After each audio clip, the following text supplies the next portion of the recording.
Welcome to tax master class. I am advocate Anthony Williams और आप देख रहे हैं part 27 of comprehensive commentary on income tax ordinance 2001। जो बजट सेशन 2021 हुआ था और फाइनेंस एक्ट इम्प्लीमेंट हुआ है 1 जुलाई 2021 से टैक्स ईयर 2022 के लिए, उस हवाले से हम इस वक्त फर्स्ट शेड्यूल में हैं और हम मुख्तलिफ टैक्स रेट्स देख रहे हैं जो 1 जुलाई 2021 से एप्लीकेबल हैं। कुछ रेट्स साल के दौरान ही, जैसे हम इस वक्त एडवांस टैक्स वगैरह देख रहे हैं, और कुछ रेट्स जो हैं साल के बाद जब आप टैक्स रिटर्न फाइल करते हैं तब अप्लाई होते हैं। यहाँ वो बात कर रहे हैं रेट्स ऑफ एडवांस टैक्स, और वो कहता है rate of advance tax to be collected by the collector of customs under section 148। तो जो लोग जो है इंपोर्ट कर रहे हैं उनके हवाले से ये यहाँ रेट्स दिया 1% दिया है। अगर आप पार्ट 1 12th शेड्यूल में, बेसिकली 12th शेड्यूल के अंदर 3 पार्ट्स बनाए गए और रेट्स 1%, 2% और 5.5%। और डेफिनेटली इसको फिर हम देखेंगे। उसके अलावा ये मशहूर SRO है 1125 टेक्सटाइल इंडस्ट्री और उसकी पूरी सप्लाई चेन की एग्जामेशन के लिए। तो कहते हैं in case of manufacture covered under ये section as it stood on import of item कंडर शैल बी 1%। तो उनके लिए 1% रेट है। तो ये फिर 12th शेड्यूल जब देखते हैं तो वहाँ आइटम्स पता चल जाएंगे, रेट्स आपको यहाँ से पता चल गए। अगर इस साल कोई चेंजेस हैं तो जो है रेड में उनको हाईलाइट किया है, जिसका मतलब है या तो सेक्शन में कुछ अमेंडमेंट्स हैं या पूरा सेक्शन नया ऐड हुआ है या रिप्लेस किया गया है। उसके अलावा यहाँ पे बात हो रही है कि in case of person importing finished pharmaceutical उनका रेट 4% है। In case of importers of CKD kits of electric vehicles, यानी इलेक्ट्रिक व्हीकल्स में जो अमाउंट्स जो किट्स लगती हैं, इंजन लगते हैं, उनके हवाले से उन्होंने यहाँ रेट्स दिए हुए हैं। और बिलो शेल बी 1%। तो यहाँ उन्होंने 1% रेट बताया हुआ है। तो मुख्तलिफ रेट्स हैं जो एडवांस टैक्स डिडक्ट होगा जब इस तरह के लोग इंपोर्ट करेंगे, प्रोवाइडेड के further the tax on value of import by any person shall be set out in the for. तो मोबाइल फ़ोन पे जो एडवांस टैक्स कटता है उसके हवाले से ये रेट्स यहाँ पे दिए हैं। Cost and freight value mobile की अगर है डॉलर्स में अप टू 30 एक्सेप्ट स्मार्टफोन, तो यहाँ पे उन्होंने रेट दिया हुआ है टैक्स 70 जो है टैक्स इन रुपीज़ 70। अगर 30 से 100 है तो 100 रुपीज़। अगर 500 है, 500 से ज़्यादा है डॉलर्स, 500 डॉलर्स से ज़्यादा का मोबाइल है तो 5200 इस पे जो है। अगर CPU कंडीशन में और अगर किट मंगाई है तो 11,500, यानी अगर कंप्लीट है तो ये रेट है, अगर कंप्लीट नहीं है तो ये सब कुछ कस्टम एंड एक्साइज के हवाले से इसके साथ मिलते जुलते रेट्स हैं। फिर है जी पार्ट 3 में आगे हम deduction of tax at source, जो अक्सर जो है लोगों को जो है साल के दौरान उनकी ट्रांजैक्शन पे डिडक्ट हो जाता है और उसका डॉक्यूमेंट उनको मिल जाता है। साल के आखिर में वो या उनके कंसल्टेंट उसको देख के उनकी टैक्स रिटर्न फाइल करते हैं। तो सेक्शन 150 में वो कहता है कि डिविडेंड अगर ये पावर प्रोड्यूसर्स करेंगे तो 7.5% उनसे डिडक्ट होगा। अगर म्यूचुअल फंड्स वगैरह and cases other than those mentioned in a तो उनसे 15% कटेगा। तो बेसिकली जब डिविडेंड कोई ऐसी कंपनी जो ये पावर प्रोडक्शन के हवाले से जो गवर्नमेंट के साथ एग्रीमेंट्स हुए हैं, उनको वो कंपनीज अपने शेयर होल्डर्स को जब डिविडेंड देंगी तो 7.5% के हिसाब से डिडक्शन करेंगी। अगर म्यूचुअल फंड्स और बाकी कंपनीज अपने शेयर होल्डर्स को डिविडेंड देंगी तो 15% के हिसाब से डिडक्शन होगी। ये इसमें सारी कंपनीज आ जाती है। और ये एक थर्ड सिनेरियो है जहाँ पे वो companies person receiving dividend from a company where no tax is payable by such company due to exemption of income और कैरी फॉरवर्ड ऑफ लॉसेस, यानी कि आपकी एक ऐसी कंपनी है, वो प्राइवेट भी हो सकती है, पब्लिक भी हो सकती है। नॉर्मल हालात में तो वो 15, अगर उसको प्रॉफिट हुआ है और उसने डिविडेंड उस प्रॉफिट में से दिया तो 15% हुआ है। लेकिन ऐसी कंपनी जो डिविडेंड देती है लेकिन उसकी खुद से इनकम जो है एग्जाम्प्ट है, या उसके लॉसेस इतने हुए हैं कि उस साल तो उसको प्रॉफिट हुआ लेकिन पिछले साल के लॉसेस की वजह से उसका ओवरऑल उसने कोई टैक्स पे नहीं किया, तो वो जब अपने जो है शेयर होल्डर्स को डिविडेंड देंगी तो 25% के रेट से डिडक्शन करेगी। इसी तरह जो लोग जैसे नेशनल सेविंग हैं, बैंक डिपॉजिट्स हैं, गवर्नमेंट के फाइनेंशियल इदारे हैं और बॉन्ड्स वगैरह, वो जब प्रॉफिट पे करेंगे तो वो 15% डिडक्शन करेंगे। टैक्स ईयर 2022 की बात हो रही है, ठीक है जी।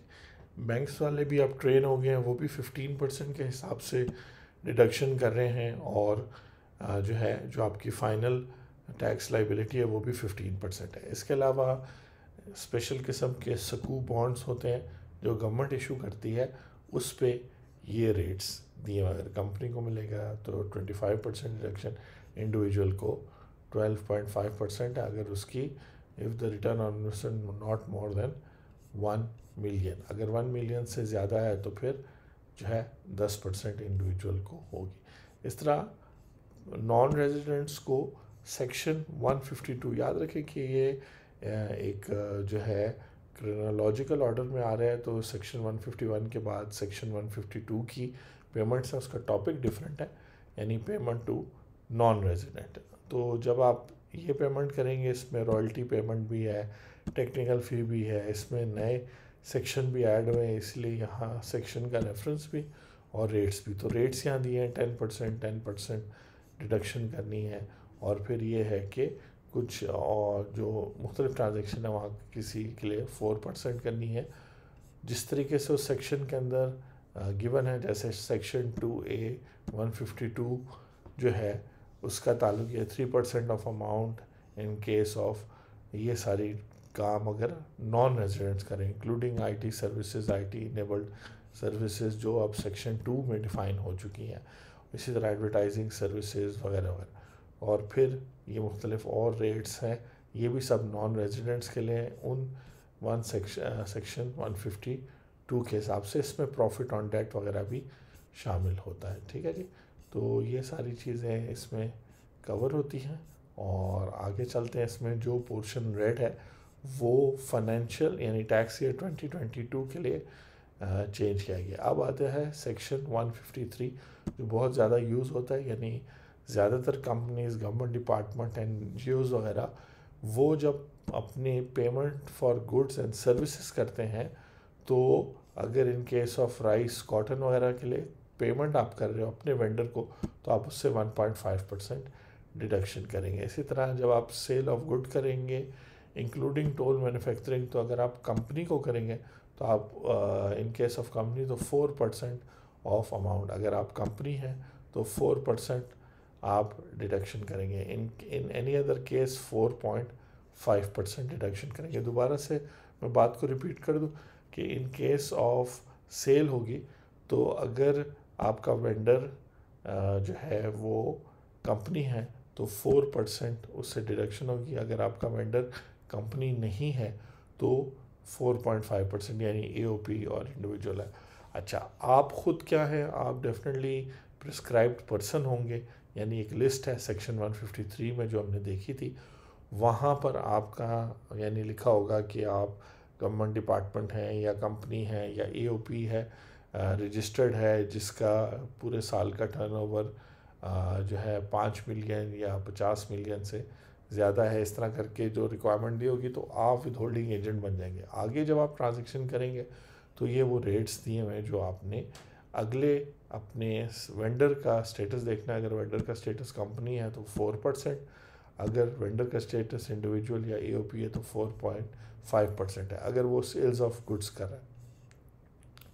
अब वो कहता है rate of tax to be deducted from payment refer to in clause B of subsection 1 of 3% of gross amount in case of transport services, forwarding, air cargo. आप देखेंगे ये IT सर्विसेज, IT ने as defined in tracking services. अब आप कहेंगे IT and IT services exempt है, नहीं, ये बात हो रही है लोकल सेल्स की। तो अगर आप एक कंपनी है, एक प्रिस्क्राइब्ड पर्सन है और सेक्शन 153 आप पे अप्लाई होता है, आपको किसी किस्म के एग्जाम्पशन नहीं है, या आपका वहाँ कैटेगरी में नाम लिखा हुआ है और आपको कोई एग्जाम्पशन नहीं है, तो फिर आप 3% जो पेमेंट करेंगे वो, जैसे फॉर एग्जांपल आर्किटेक्चर सर्विसेज लेंगे तो उनसे 3% आप ये टैक्स डिडक्ट करेंगे, विद होल्डिंग टैक्स, और ये गवर्नमेंट को जमा करके देंगे अपने वेंडर के अगेंस्ट। इसी तरह ये और सर्विसेज भी यहाँ दी हुई हैं और उन्होंने कहा है shall be applicable only to service provider whose services are subject to withholding tax on gross receipts and service provider has not agitated taxation of gross receipt before any court of law। ठीक है जी, ये बात अब जब आपको आगे जाके explain करेंगे। अब नेक्स्ट है in case of rendering of और providing of services other than sub clause 1। ऊपर की सर्विसेज के अलावा अगर कोई भी कंपनी आपको सर्विस प्रोवाइड करती है तो आपने उससे 8%, और इंडिविजुअल या AOP या कोई और स्टेटस वाला तो 10% उससे डिडक्शन करनी है। In respect of person making payment to electronic and print media for advertising services तो 1.5%। यहाँ सर्विसेज ऊपर कुछ डिफ़ाइन की गई हैं जो मुख्तलिफ़ कैटेगरीज़ हैं, ठीक है ना जी, चाहे वो आर्किटेक्चर सर्विसेज हैं, शेयर रजिस्टर है, ट्रैकिंग सर्विसेज हैं, ये अगर आपको प्रोवाइड की जा रही हैं तो आप जो है वो इसको 3% डिडक्शन करेंगे।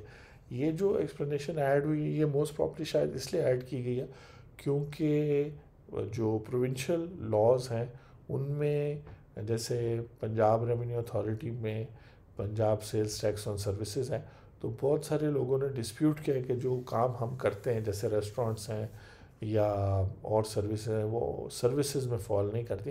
तो यहाँ पे उन्होंने ये बात की है कि जो कोर्ट में जिसका केस जिसके बारे में यानी लिखा हो कि क्लियरली वो सर्विस प्रोवाइडर है, वो खुद भी मानता हो कि वो सर्विस प्रोवाइडर है, तो उससे तो आप विदहोल्डिंग कर लेंगे। लेकिन ऐसा service provider has not agitated taxation of gross before any court of law, कि कोई भी सर्विस प्रोवाइडर है वो कोर्ट ऑफ लॉ में चला गया और वो डिस्प्यूट कर रहा है। जैसे रेंटल जो लोग प्रॉपर्टी रेंट पे देते हैं सिंध में, उनको भी सर्विस प्रोवाइडर कह दिया गया है सिंध रेवेन्यू बोर्ड की तरफ से, तो वो कोर्ट में चले गए और वो चीज़, तो ऐसे लोगों से आप ये विदहोल्डिंग नहीं करेंगे। ये एक्सप्लेनेशन का मतलब कुछ ऐसा नज़र आता है, लेकिन ऑब्वियसली इसको गौर से पढ़ने की और समझने की ज़रूरत है। फर्स्ट रीडिंग पे ये पॉइंट नज़र आता है। तो उन सर्विसेज के अलावा अगर कोई और सर्विस प्रोवाइड की जा रही है तो 8%। अगर इलेक्ट्रॉनिक और प्रिंट मीडिया के एडवर्टाइजिंग सर्विसेज आपका वेंडर आपको प्रोवाइड कर रहा है और आप विदहोल्डिंग एजेंट है तो आप 1.5% डिडक्ट करेंगे रिस्पेक्टिव के वो person, in respect of person यानी कि कंपनी है, AOP है, जो भी है। नेक्स्ट ये आता है rate tax to be deducted from refer to C of 153 shall be 10% of gross amount payable in case of sport person. तो स्पोर्ट्स के जो पर्सनस हैं उनको 5 से 7 साल पहले सर्विस प्रोवाइडर की कैटेगरी में डाल दिया गया और उनसे 10% डिडक्शन होती है। उसके अलावा जो है क्योंकि वो ये कॉन्ट्रैक्ट में आते हैं, इसके अलावा जो लोग कॉन्ट्रैक्ट में आते हैं अगर वो कंपनी है तो आप उनसे 6.5%, और इंडिविजुअल और AOP है तो 7% ऑफ द कॉन्ट्रैक्ट प्राइस। जब आप उनको कॉन्ट्रैक्ट, फॉर एग्जांपल आपने कॉन्ट्रैक्ट दिया कि यार हमारा ऑफिस को रीडेकोरेट कर दे, तो अब आप पेमेंट कर रहे हैं, तो वो कॉन्ट्रैक्टर हैं क्योंकि उन्होंने मटेरियल, गुड्स एंड सर्विसेज दोनों सप्लाई किए हैं, तो वो कॉन्ट्रैक्टर बनते हैं और वो sub section C of section 1 of 153 में आते। और ना तो वो प्योरली गुड्स प्रोवाइडर हैं जैसे यहाँ ऊपर जिक्र है सेल ऑफ गुड्स, और ना ही वो प्योरली सर्विस प्रोवाइडर है, वो मिक्स हैं। तो जब भी मिक्स होता है तो वो जो कॉन्ट्रैक्ट होता है, अव्वल तो गुड्स का भी कॉन्ट्रैक्ट होता है, सर्विस का भी, लेकिन ऐसा कॉन्ट्रैक्ट जिसमें गुड्स भी प्रोवाइड किए जा रहे हैं, जैसे आपका ऑफिस रेनोवेट किया जा रहा है तो वो उसमें कुछ मटेरियल भी लगाएंगे और आपको सर्विसेज भी दे रहे हैं रेनोवेशन की, तो ये एक मिक्स्ड कॉन्ट्रैक्ट है। तो मिक्स्ड कॉन्ट्रैक्ट्स जो होते हैं उनको हम जो है इस सेक्शन के C सेक्शन में करते हैं कवर, क्योंकि ये ना तो प्योरली गुड्स सप्लाई हो रहा है ना प्योरली सर्विसेज, बल्कि ये एक कॉन्ट्रैक्ट है जो मिक्स्ड है जिसमें गुड्स एंड सर्विसेज दोनों दी जा रही हैं। तो वहाँ पर अगर स्पोर्ट्समैन को भी डाल दिया गया है 10% उनसे डिडक्ट करेंगे, लेकिन नॉर्मली अगर बाकी जो कॉन्ट्रैक्ट्स है जो इसमें आते हैं, अगर वो एक कंपनी प्रोवाइड कर रही है, रेनोवेशन आपके ऑफिस को कर रही है, तो आपने उससे 6.5% डिडक्ट करना है टैक्स। अगर वो इंडिविजुअल या पार्टनरशिप बिजनेस है तो 7% करना। नेक्स्ट है जी एक्सपोर्ट्स। जब कोई शख्स एक्सपोर्ट करता है और उसको फॉरेन करेंसी आती है, तो बैंक्स जो फॉरेन करेंसी डील कर रही है वो 1% काटेंगी प्रोसीड्स ऑफ एक्सपोर्ट्स पे, ठीक है जी। और यहाँ पे उन्होंने सबसेक्शन 2 में एक सिनेरियो के लिए रेट 5% कर दिया। नॉर्मल सिनेरियो के लिए 1% है, एक सिनेरियो के लिए 5% है। इसी तरह rate to be deducted shall be 1%, provided that in case of immobile sold by auction the rate of collection shall be 5% of gross sale, ठीक है जी। अच्छा, अब ये जो है सेक्शन 154 से एकदम से जंप करके ये 153 का जिक्र करा, तो कुछ प्रिंटिंग मिस्टेक है और 153 के अंदर ऑक्शन का जिक्र है और उसमें रेट दिया हुआ है। तो हम आगे चलते हैं। जो इस वक्त सेक्शन सारे आईटी फ्रीलांसर्स वगैरह को और जो लोग एक्सपोर्ट ऑफ सर्विसेज कर रहे हैं उनको तंग कर रहा है, क्योंकि ये सेक्शन पहले मौजूद नहीं था। और मैंने आपसे कहा था कि मैं आपके साथ शेयर करूंगा कि जो अच्छे टैक्स कंसल्टेंट्स होते हैं वो ना सिर्फ कानून को देखते हैं और कहते हैं कि जो कानून है, जैसे एक्सपोर्ट ऑफ गुड्स पे ये सेक्शन अगर आप पढ़ेंगे 154, तो ये स्पेसिफिकली मेंशन करता है एक्सपोर्ट ऑफ गुड्स। तो मैं हमेशा सोचता था इस सेक्शन को पढ़ते हुए कि एक्सपोर्ट ऑफ सर्विसेज पर फिर कोई विद होल्डिंग टैक्स नहीं है। और फिर यही हुआ कि इस साल टैक्स ईयर 2022 में एक्सपोर्ट ऑफ सर्विसेज, और उसको भी डिफ़ाइन किया गया कि कौन कौन सी सर्विसेज एक्सपोर्ट होंगी तो उनसे डिडक्शन होगी, उस पर उन्होंने रेट 1% कर दिया। और सेक्शन है 154A। यहाँ पे मैं आपसे इजाज़त लूँगा। आप देख रहे थे पार्ट 27। हम कर रहे हैं कॉम्प्रिहेंसिव कमेंट्री। पेज नंबर भी आप देख सकते हैं। क्रिमिनल लॉ में इसको सेक्शन 420 कहते हैं, 420, और धोखा देने का सेक्शन है। अगर आप किसी को धोखा देते हैं जानबूझ के तो आप पे दफ़ा 420 लगती है। और जो है हम पेज 420 पर हैं। इसको एक्सप्लेन करेंगे पार्ट 28 में, और होपफुली हम अब तकरीबन 150 पेजेस रहते हैं तो हमारा कंप्लीट कॉम्प्रिहेंसिव कमेंट्री ख़त्म हो जाएगी। ये जो इनकम टैक्स ऑर्डिनेंस आप देख रहे हैं ये डाउनलोडेड है fpr.gov.pk से, और ये अपडेटेड है 30 जून 2021 तक। इसका मतलब इसमें फाइनेंस एक्ट 2021 भी ऐड है और टैक्स ईयर 2022 के लिए ये आप रेट्स देख रहे हैं। तो अभी तक इस वीडियो में जो आपने रेट्स देखे हैं वो इस साल आप अप्लाई कर सकते हैं इन ट्रांजैक्शंस पे, और अप्लाई हो भी रहे हैं। मैं हूं एडवोकेट एंथनी विलियम्स, और आपसे मुलाकात होती है नेक्स्ट वीडियो में। Thank you very much.